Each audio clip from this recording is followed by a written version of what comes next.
December 23 Mukkoti Ekadashi నియమాలు పూజా విధానం.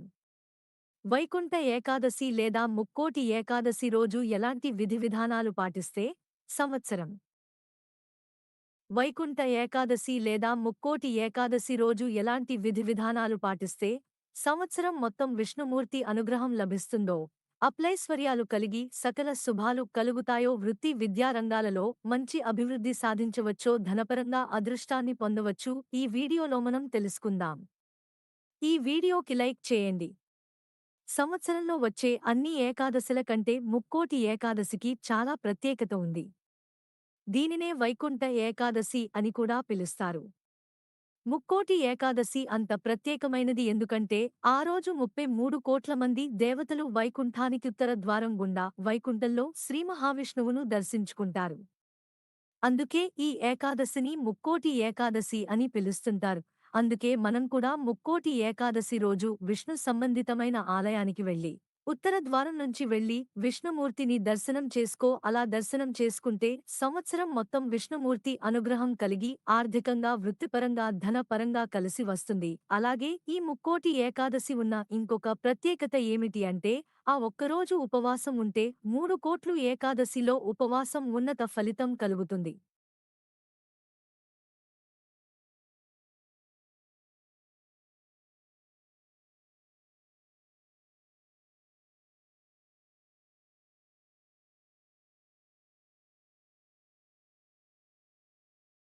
రోజంతా ఆహారం స్వీకరించకుండా మర్నాడు ఎవరికైనా భోజనం పెట్టి ఆహారం స్వీకరించాలి. అయితే ఇలా ఉండటం ఆధునిక కాలంలో కష్టం కాబట్టి దీనికి బదులు పాలు పనులు స్వీకరిస్తూ ఉపవాసం ఉండవచ్చు. అలా కూడా ఉండలేని వాళ్ళు ఉడకబెట్టిన ఆహార పదార్థాలు ఏవైనా ఉంటే వాటిని తింటూ ఉపవాసం ఉండవచ్చు. వండినవి ఎలా ఉంటూ ఉపవాసం ఉండవచ్చు. అలా కూడా ఉండలేని వాళ్ళు అనే విధానాన్ని పెట్టారు.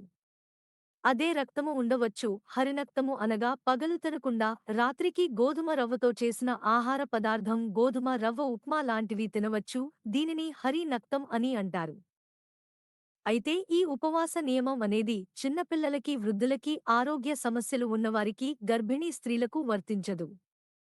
వాళ్ళు మాత్రం ఉపవాసం ఉండవలసిన అవసరం లేదు. ఉపవాసం బదులు ఓం నమో నారాయణ అని జపిస్తే చాలు, ఉపవాసం చేసినటువంటి ఫలితం ఉంటుంది. అలాగే ఈ ముక్కోటి ఏకాదశి రోజు విష్ణుమూర్తి పరిపూర్ణమైన అనుగ్రహం కలగాలంటే మీరు పూజ ఎలా చేసుకోవాలంటే, మీ ఇంట్లో లక్ష్మీనారాయణ ఫోటో ఉంటే ఆ ఫోటో పూజా గదిలో పెట్టుకోండి. లేదా శ్రీరామచంద్రమూర్తిది, శ్రీకృష్ణ పరమాత్మది, వెంకటేశ్వర స్వామిది, లక్ష్మీ నరసింహస్వామిది ఏ ఫోటో ఉన్నా ఆ ఫోటో పెట్టుకుని గంధం బొట్లు, కుంకుమ బొట్లు పెట్టండి. అక్కడ ఒక వెండి ప్రమిద ఉంచి నువ్వుల నూనె పోసి లేదా ఆవు నెయ్యి పోసి 3 వత్తులు విడిగా పెట్టి దీపం పెట్టండి. ఆ తరువాత తులసి మాలికలను ఆ ఫోటోకి అలంకరించండి. లేదా తులసి దళాలతో పూజ చేస్తూ ఓం నమో నారాయణాయ అనే మంత్రం 21 సారలు చదవండి. ఓం నమో భగవతే వాసుదేవాయ ఏ మంత్రం కూడా 21 సారలు చదవండి. ఆ తర్వాత పచ్చ కర్పూరంతో హారతి ఇవ్వండి. ముద్ద కర్పూరం కాకుండా పచ్చ కర్పూరంతో హారతి ఇవ్వండి. విష్ణుమూర్తికి తీపి పదార్థాలు, పచ్చ కర్పూరం కలిపి నైవేద్యం పెట్టండి. క్షీరాండం, ఆవుపాలతో చేసిన పొంగలి అయినా నైవేద్యం పెట్టవచ్చు. చక్కెర పొంగలి అయినా పెట్టొచ్చు. అలాగే విష్ణుమూర్తిని పూజించే సమయంలో మీ ఇంటి ఆవరణలో ఏవైనా మొక్కలు ఉంటే ఆ మొక్కలకు పుష్పాలు ఉంటే ఆ పుష్పాలు పెట్టిన నమస్కారం చేసుకోండి.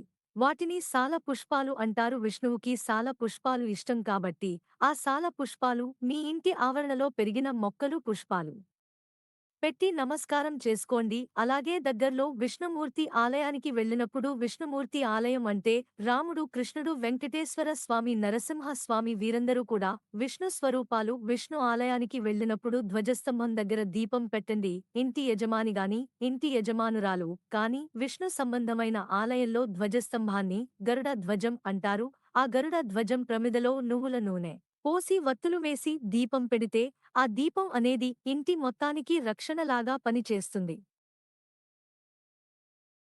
సంవత్సరం మొత్తం విష్ణుమూర్తి అనుగ్రహం లక్ష్మీ కటాక్షం కలుగుతుంది. అలాగే దేవాలయంలో సహజంగా మనం 3 ప్రదక్షిణలు చేస్తూ ఉంటాం కానీ ముక్కోటి ఏకాదశి రోజు మాత్రం విష్ణు ఆలయంలో 2 కానీ 4 కానీ 6 కానీ 8 కానీ ప్రదక్షిణలు చేస్తాం. అంటే సరి సంఖ్యలో ప్రదక్షిణలు చేయాలి. అప్పుడు విష్ణుమూర్తి అనుగ్రహం వల్ల సకల శుభాలు కలుగుతాయి. దేవాలయానికి వెళ్ళలేని వారు మాత్రం ఇంట్లోనే